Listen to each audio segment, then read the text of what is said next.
listen to this and then let's talk about it on the back end. If you're a Democrat or independent in the state of Michigan, there should be some concerns for you that Jocelyn Benson and John James are polling right about the same.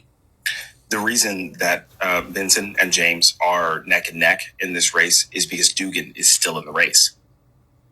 Dugan's independent candidacy is cannibalizing potential Benson voters. Now, I'm not saying that Dugan is running a sham campaign to be a Democratic spoiler. I don't think that's what he's doing, but I do think that people behind him, think of people that are pushing him, people that are funding him, are keeping him in the race because they know and understand that his candidacy, that his campaign will cannibalize potential Benson voters more so than it will cannibalize James voters. The last poll I saw had Dugan at about 26%. I would wager of that 26%, 4 to 5 of it may be Republican voters who have peeled away from the Republican Party.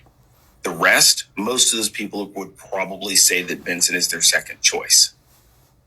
But rather than think about winning the election, they've parsed it up to individual issues to say, well, I'm not so keen on Benson for this, or I don't like her. She hasn't paid me for that. So I'm not going to vote for her. I'll just vote for Dugan. And I should be, but without understanding that Republican voters do not look at elections that way. They simply look at Republican. Democratic voters need to fall in love with a candidate. Republican voters will simply fall in line. And it's time for Democratic voters to stop and think about winning elections as opposed to, well, my issue, and you need to set that aside. If you are an independent voter or a Democratic voter who's considering voting for Dugan, I need you to go out and write your list of candidates in order. If Benson is your number 2, you need to go ahead and vote Benson because Dugan is not going to win. He is 8 to 10 points at best behind the other 2 candidates.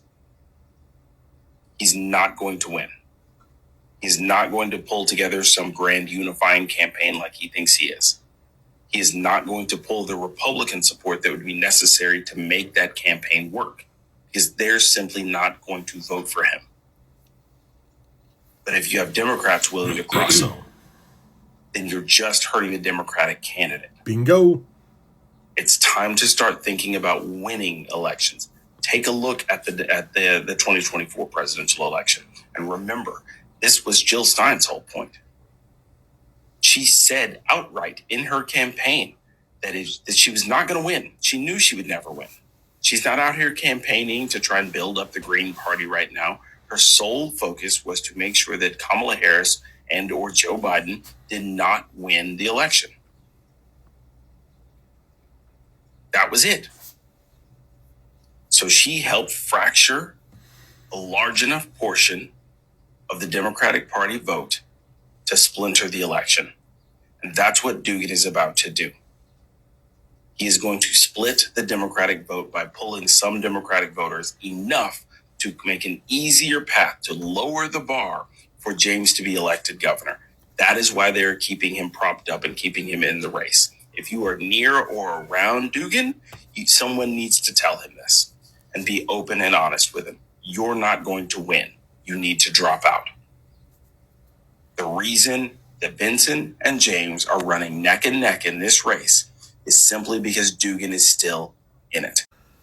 So the first thing I want to say is he's absolutely correct. You need to put some of those issues to the side for the moment, no matter how important they are, no matter how crucial they are.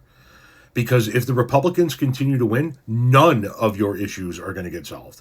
There isn't even a chance that they get solved.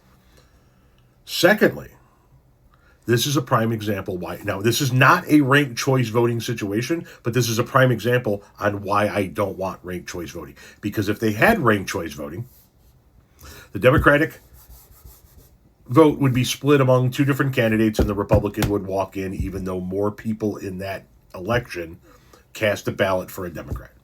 It's exactly what happened in the opposite in Alaska. Alaska has 1 congressional district.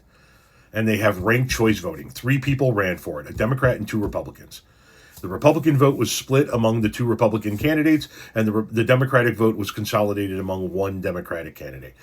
overall, more people cast a vote for a Republican. It was just split among two candidates. So more people in that district wanted a Republican candidate or a Republican representative. But because the vote was split, the Democrat won. That is what is going to happen, sort of, in this particular race, if he stays in it. The Democratic vote will be split among two, and even though more Democratic votes, more Democratic ballots will have been cast, the Republican will win. Because for some fucking reason,